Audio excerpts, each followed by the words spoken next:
Welcome to our story lesson. My name's Aidan, and I'm so excited to be able to teach you today. So today we're going to be learning about exploring characters and settings. Today we're going to learn to read and write and imagine. And so we're going to get ready to meet our new friend Tiddalik and his mate Barry. We're going to learn how authors use words to bring stories to life. So what is our learning goal today? So we want to learn to describe characters and settings in a story using descriptive language and images. To help with us really understand what we're trying to do today, I brought in two friends. I brought in Tiddalik, the main character of our story, and I've brought in his friend Barry. We won't see Barry in the book today, but I've brought him here just to help us really understand what's happening. So, when we learn about descriptive language, what does it mean? So descriptive language helps us understand things that are happening. So how would you describe Tiddalik the frog or his friend Barry? You might say what color they are. What color do you think Tiddalik is? He's green. Yes, very good. What color would you say Barry is? He's also green. Interesting. Now, if we tried to tell them apart, what would we do? Would we say that they're different colors? No, that's not true. Would we say they're different animals? Well, they're both frogs, so that's not true. We might say one's bigger, one's smaller. We could also say one has a red tongue, while Barry's got his tongue in his mouth. Very respectful from Barry. So the story we're learning is called Tiddalik the Frog. It's an Aboriginal dreaming story. These Aboriginal stories are really good because they help us learn about the land, animals, and how people cared for our country. That's part of how we show respect for First Nations culture in our classroom, which is one of our very important cross-curriculum priorities. As we read and go through this amazing story called Tiddalik the Frog, we're going to be able to learn how we can see how the author uses this amazing book to describe and tell a story using their characters and settings. So by the end of today, you'll be able to draw a character and a setting from the story and write one sentence about each. So let's warm up our thinking. Can you name me a character from a story you love? Oh, yep, someone said Jesus. Awesome. Oh, someone said Aslan from Narnia. Awesome. I look so forward to seeing what we can come up with at the end of this lesson. Thank you. Now, let's hop in the book and read to you. Wow, what an awesome story that was. So now that we've learned about Tiddalik the frog and his story, we're going to go through a few of the pages that we just read. We're going to talk about it. Most importantly, we're going to remember to talk about our characters and our settings that we've learned today, so we can try at the end of the lesson and write how we describe our characters and our settings from this amazing story about Tiddalik the frog. So remember, we've got characters. So what is a character? Characters are the people, animals in a story. So we have Tiddalik and Barry here today to help us. Barry wasn't in the story today, but Tiddalik was. So Tiddalik was the main character of our story. So we're going to talk about this frog who drank all the water because he's the character we're focusing on. But not only do we talk about characters, we also talk about settings. So a setting is where the story takes place. The story of our class happens in this classroom, happens in this school. The story of Tiddalik the frog happens in a bush?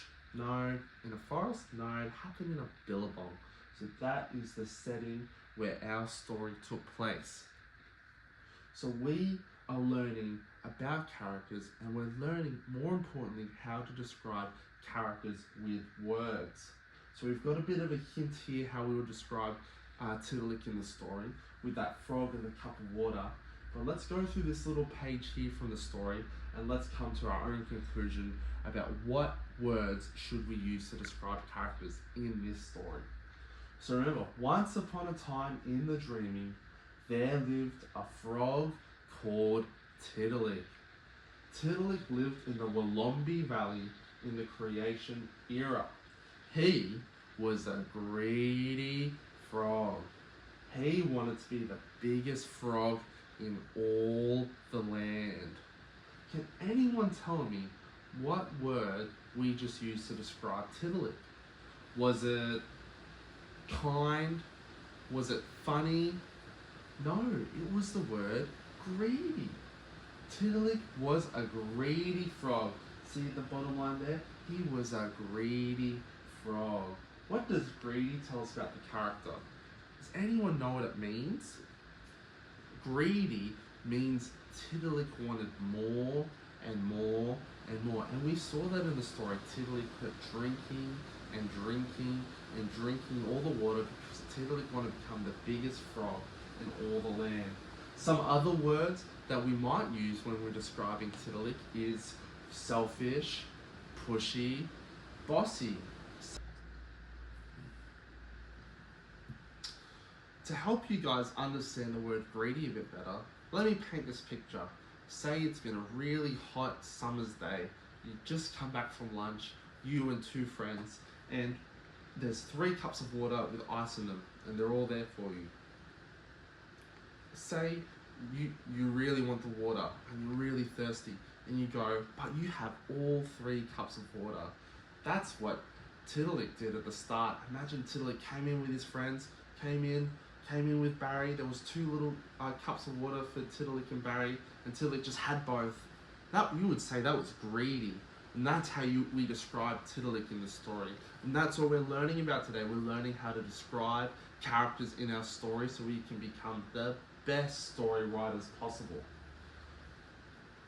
So it's also important that we learn to describe settings with words. So Tiddalik was in the billabong. How would we describe the billabong? Well, let's have a look at what the book showed us. One very hot day, Tiddalik became very thirsty. He wandered down to the billabong where there was plenty of water. Wow, how awesome is that? What are some words that we might use to describe the billabong? Put your hands up. Oh, yep, awesome. Awesome. Okay, cool, those are some good words. Here's some I put down.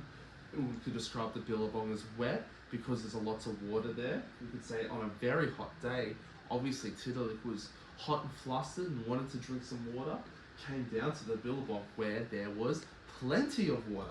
We could say that it was nice and cool when it's a hot day and you jump in that pool or you go to the beach. Oh wow, how cool is that? You could say it was nice and peaceful or refreshing because when it's so hot and you just need to cool down, it's an awesome place to go to. That's a way that we can describe using some simple words to describe the setting.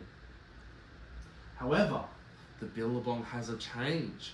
What does Tiddalik do? Because he was such a greedy frog, Tiddalik came and drank all the water, and all the water became big and big and big. But then what happened? There was no more water in the billabong. So it's changed. We can even see here, it looks so much more different in the story. And so how do we describe it? What do you guys think? Yep. Awesome. Here are some words I put down. We could say it was very hot because what kept the billabong cool? All the water. Now all the water was gone, you'd say it's very hot. What about dry? Are things wet when there's water around, but are they still wet when there's no more water? And because Tiddalik drank all the water, I think that means it's dry. And we can see from the drawing, it looks pretty cracked. Looks like all the ground where the water used to be is very cracked and very dry. However, the billabong's not the only thing that changed. Tiddalik also changed. Look at the story here. From that day, after Tiddalik talked to the emu, after Tiddalik talked to all the animals and had the big laugh, it says from that day, Tiddalik was never greedy again, and he only drank what he needed. So if Tiddalik and Barry went into the classroom again, and there was 2 cups of water, they both have a cup each because Tiddalik was no longer greedy. How would we describe that? We would say Tiddalik was very kind. We would say Tiddalik was very nice. We would say Tiddalik was very friendly. So Tiddalik had changed. And so it's important when we write our stories with our characters and with our settings, if they change, we need to write that they've changed. At the start, Tiddalik was very greedy, but now Tiddalik is very kind. At the start, the billabong was wet. Then after Tiddalik drank all the water, it became very dry. It's important we learn to describe words in our stories. let's look at some describing words that can help you. We've got ugly, pretty, young, old. We've got happy. Do you think Tiddalik was happy after he drank all the water? I think at the start he was a little bit happy, but I think all the animals were happy when he gave all the water back. How about sad? I think a few of the animals were quite sad when all the water was gone. How about wet? The billabong was quite wet at the start, but after Tiddalik drank all the water, it became quite dry. How about big? Tiddalik became real big when he drank all the water. He became massive, and then he became quite smaller after he'd finished drinking all of the water. So now it's your turn. So what you're going to do is you're going to get up after I dismiss you. You're going to go to your tables and you're going to write. You're going to draw the setting and a character. So you can choose what character you want to draw. You can choose Tiddalik. You can choose any of the animals here from the story. Maybe one of them you really liked. And then I want you to write a describing sentence about each. Maybe you could write the echidna was sad because all the water was gone. But you could write the echidna was sad. You could write the frog is happy after giving all the water back. But first of all, I want you to draw what is happening in the story. I want it to be from Tiddalik, the frog. I want it to be from that story. And then also I want you to do the same with the setting. I want you to be able to draw the billabong. You can have two choices with this. It can either be the dry billabong or the wet billabong. And I want you to make it really clear what type of billabong it is. Is it a dry billabong or is it a wet billabong? And then maybe if you have a bit of trouble, what I'll do is I'll leave up these describing words here to help you stay fresh. If you're also having a bit of extra trouble, make sure you're working with the partners at your table, talking about what words you want to use. And if you still need a bit more help, I'll be here at the front. But I want you guys to go now. I want you to draw one character, I want you to draw one setting, and I want you to write a describing sentence for each. Thank you.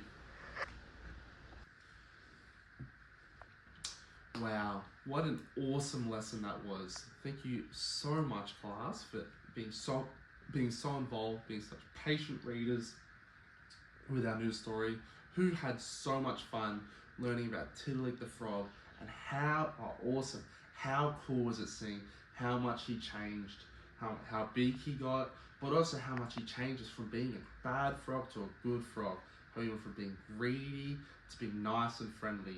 How crazy was it seeing the billabong change so much? Who wants to be brave and show me what they managed to draw and what they managed to write? Oh wow, that's amazing. Oh wow, that's amazing. Make sure you put your names in it and put it at the front so I can have a look at it. I'm so excited to read all of the amazing sentences you've written and look at all the amazing drawings. Remember, this week we were just focusing on Tiddalik's awesome story, and I think you guys did an awesome job. Raise your hand if you use the word dry to describe your billabong. Oh wow, a few of you, cool. Raise your hand if you use the word wet to describe your billabong. Oh wow, okay, awesome. How about we learn a new word today, greedy? Hands up if you use the word greedy to describe the frog, Tiddalik. Awesome, awesome, awesome. That's so cool. Who chose to use the dry billabong? Awesome. The wet billabong? Awesome. Who chose to use not the frog as the character, but one of the other animals? Oh wow, that's cool. That would have been so fun. Awesome. Well, remember guys, we had a very specific learning goal today.